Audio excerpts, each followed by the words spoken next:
Hello everyone, your girl Tay here, and I'm bringing you another Let's Talk Wild podcast episode. Today is July 25th, and this is episode 64, the 2024 Animal Olympics. The Summer Olympic Games are being held in Paris, France, and the humans will display their talents. But the animals want in on the competition too. So let's highlight different species of animals that have their own talents fit to compete in the Animal Olympics. But before we get into that, make sure you guys follow and subscribe to the podcast on all podcasting and social media platforms. You can support the podcast by becoming a member or sending a donation to Venmo or PayPal. The links will be in the description box. Also, hit to YouTube, subscribe to the channel, and check out the videos over there once you're done listening over here. You guys already know the drill. Now, let's talk wild.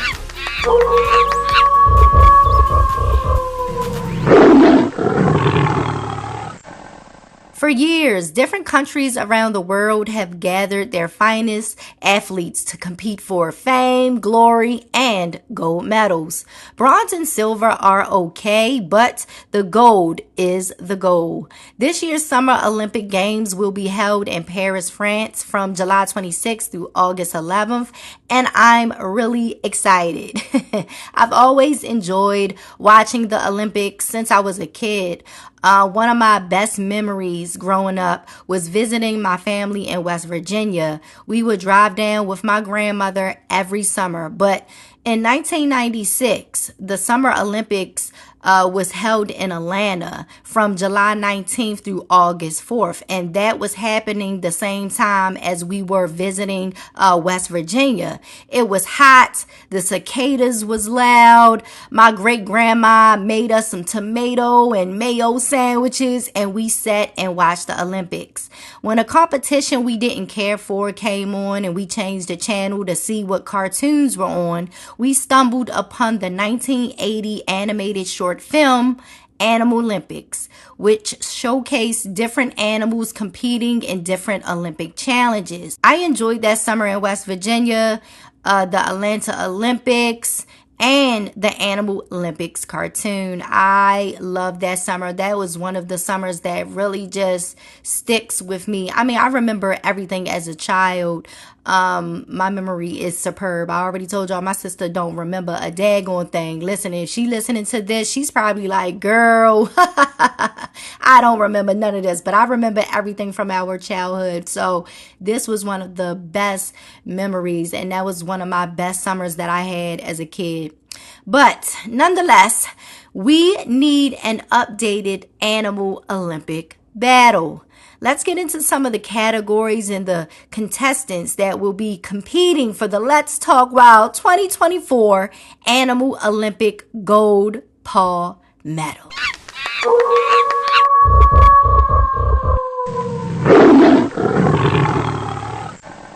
First up, we have Armor On, the toughest skin.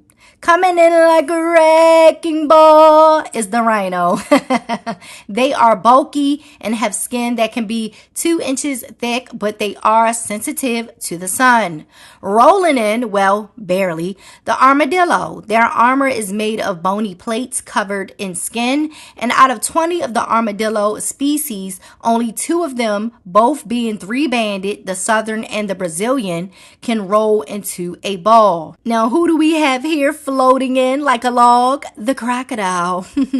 The skin ridges on its back are made from tiny bones. Their skin is very popular in luxury fashion, like, crocodile handbags and shoes and, all of that stuff. Now, it's the Summer Olympics. Of course, the sun is out, so the rhino won't be able to tough it out without some summer rain and a mud bath. So they're out. The armadillo's skin is flexible but not indestructible, and it doesn't help that not all of them can roll into a ball. They're out. So the clear-cut winner here is the crocodile. Their skin is so popular that there was a 3-year battle between California and Louisiana.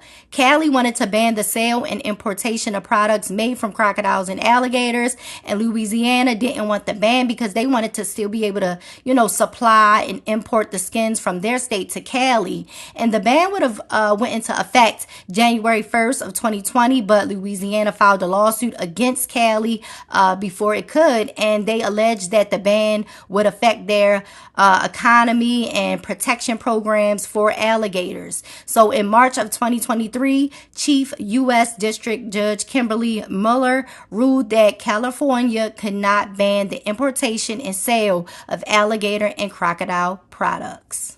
The next category is the long jump. Which of these animals will claim the gold for the highest hops? Let's see. First up, we have the grasshoppers. They can jump 30 inches, which is about 2.5 feet. Their legs and knees are built to hop and to, catapult them into the air. Next up, we have tree frogs who can jump over 3 feet. They too have legs made for jumping. A plus for them are their sticky toe pads that help them climb higher if need be. Fleas. Oh my goodness. Who let the fleas register for this year's competition? Do y'all not see all of these animals around here? Y'all gonna let the fleas register? Listen, you know what?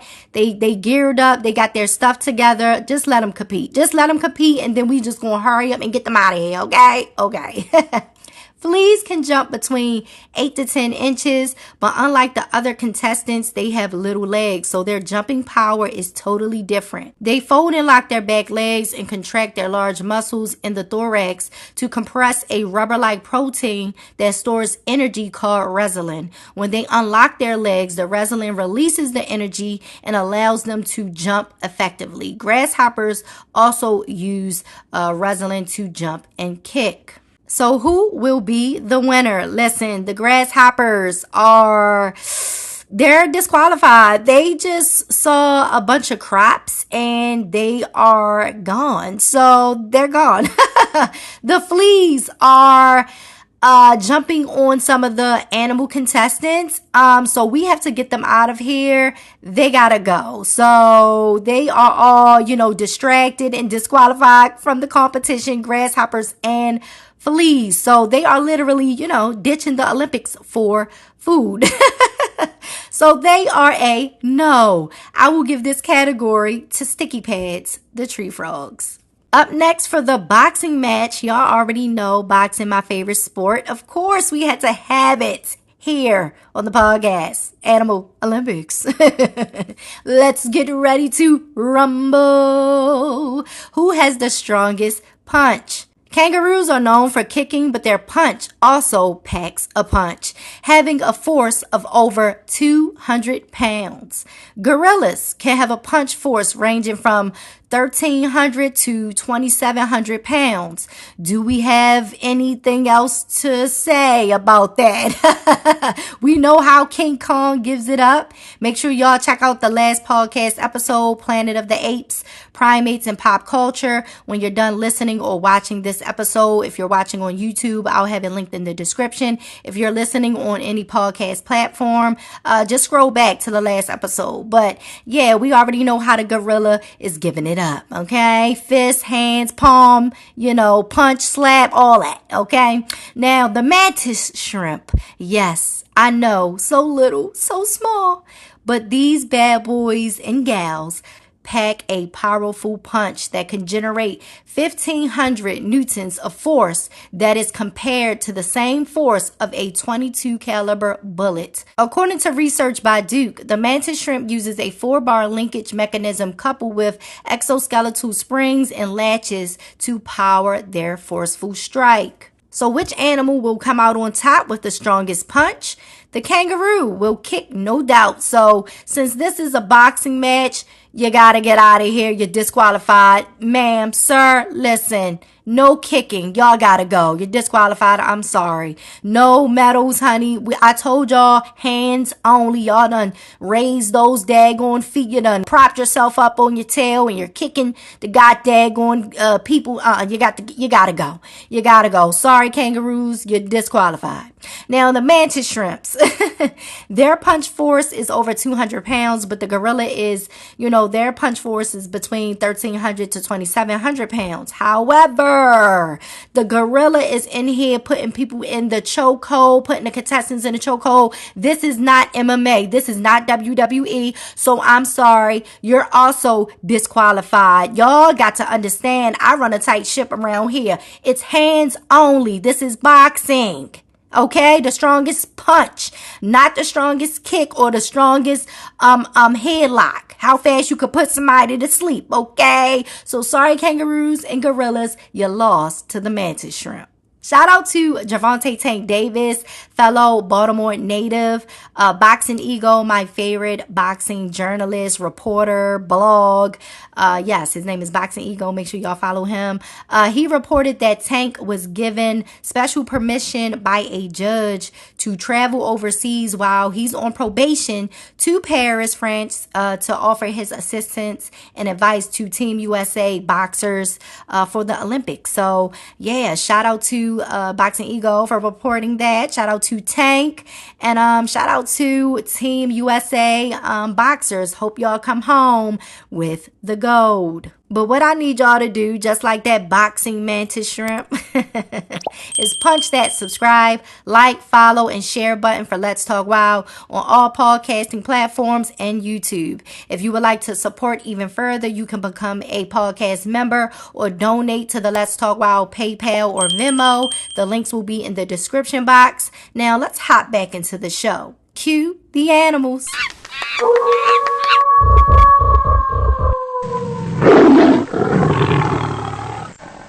I think this competition gets overlooked a lot, but we got to give it up for the animals with great aim and archery. Spitting in first are the spitting cobras. Not all cobras spit, but the ones that do can spit venom up to 10 feet. That's a good distance, because if they aim just right, sway back and forth, put you in a trance, and spit, they'll get you good. Their venom is very dangerous, and it can cause a bunch of issues like blindness, paralysis, tissue, nerve, and muscle damage. The worst case scenario, you're out of here, no longer living. So yeah, they're very dangerous, honey. Who let them register for the Olympics this year? Jeez. Next up are the fishy sharpshooters, archerfish. They can shoot water from their mouths up to 6 feet at insects above water, knocking them into the water for them to eat. If you are watching on YouTube, I'll have a video posted that I recorded at the National Aquarium. Honey, they was shooting those crickets down, okay? They was eating good. They said, oh, y'all want us to show off our archery skills? We got you. And we get a meal in the deal, okay? Next up, coming in very rudely are the llamas and alpacas, who can spit between 6 to 10 feet. Researchers say that these animals spit as a defense mechanism to send a warning and establish social order within the herd. Now, who do we have as the winner? Who do y'all think is going to spit and get that gold medal? The Cobras done blinded half the judges, okay? The votes are not on their side. They are out. The llamas and alpacas have spit in the other judges' faces. The votes are not on their side. They are out.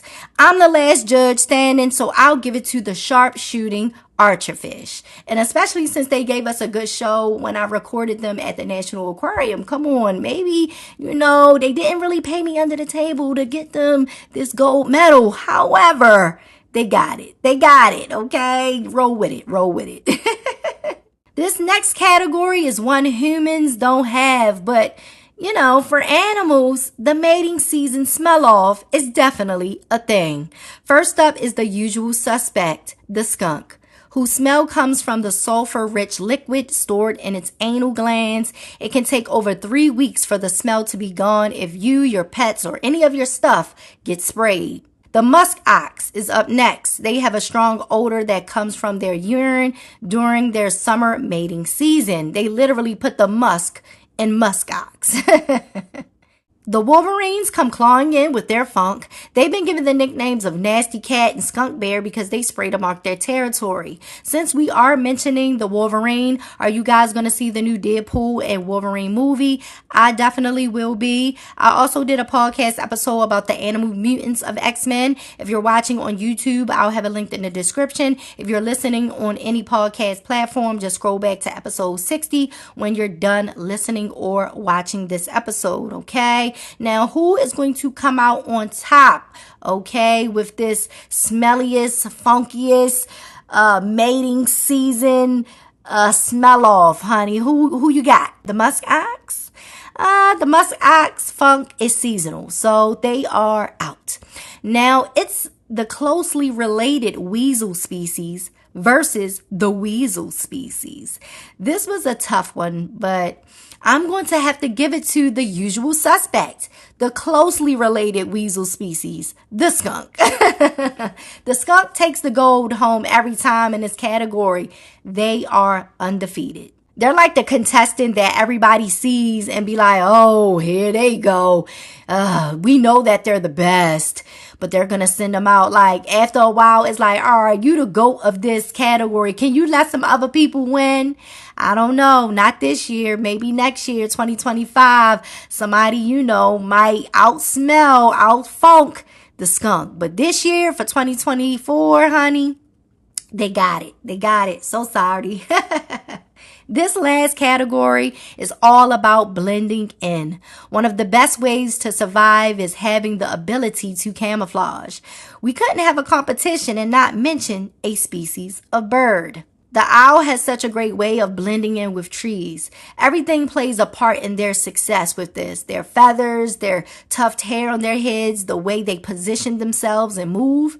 You will think you are looking at a tree, a part of a tree. Nope. It's just the owl. Now, nearby on a flower, we have the flower or orchid praying mantis, which can mimic flowers. This camouflage can trick insects and bugs, and the mantis can ambush and eat them. This is pretty dangerous, if you ask me. Now, coming in with 8 of its legs is the octopus. They can camouflage in different ways. They can change color, change the texture of their bodies, and even mimic other animals. The mimic octopus can change its body to look like a lionfish, sea snake, jellyfish, and flatfish. Like, the list goes on and on. The octopus does have 9 brains. So, all of this shifting, changing, and mimicking seems like light work for them. But will they win the gold with their 9 brains? Let's see. The owl, once we see those eyes, the camouflage is done. Once we see those eyes, baby, it's like, oh, that's an owl right there. It's cool. It's great that his body is like blending in. But soon as we see those eyes, the trance is broken, okay? For the octopus, we can see that even if it's mimicking another animal, we can tell that it's still an octopus. With the flower praying mantis, I think if you had some orchids in front of you and you had to find the mantis, you would have a hard time. So with that, the flower mantis wins. A major plot twist. I can see it now. The octopus on a press run saying the decision was rigged, while the flower mantis gives us grace and elegance while they receive all of their new endorsements. Listen, that's the way it goes sometimes. But I will say, all of these animals possess great natural abilities, definitely fit for any Animal Olympic game. But what do you guys think? Let me know how you feel about today's topic, the 2024 Animal Olympics. Make sure you guys comment, follow, share, and subscribe to the podcast on all podcasting and social media platforms. Subscribe to the YouTube channel and check out my videos, shorts, and playlists of all things animals. And you could support even further by becoming a podcast subscription member or sending a donation to the Let's Talk Wild Venmo or PayPal. The links will be in the description box. Y'all already know, love yourself, one another, your pets, and the animals. I'll talk to you guys next time. Bye.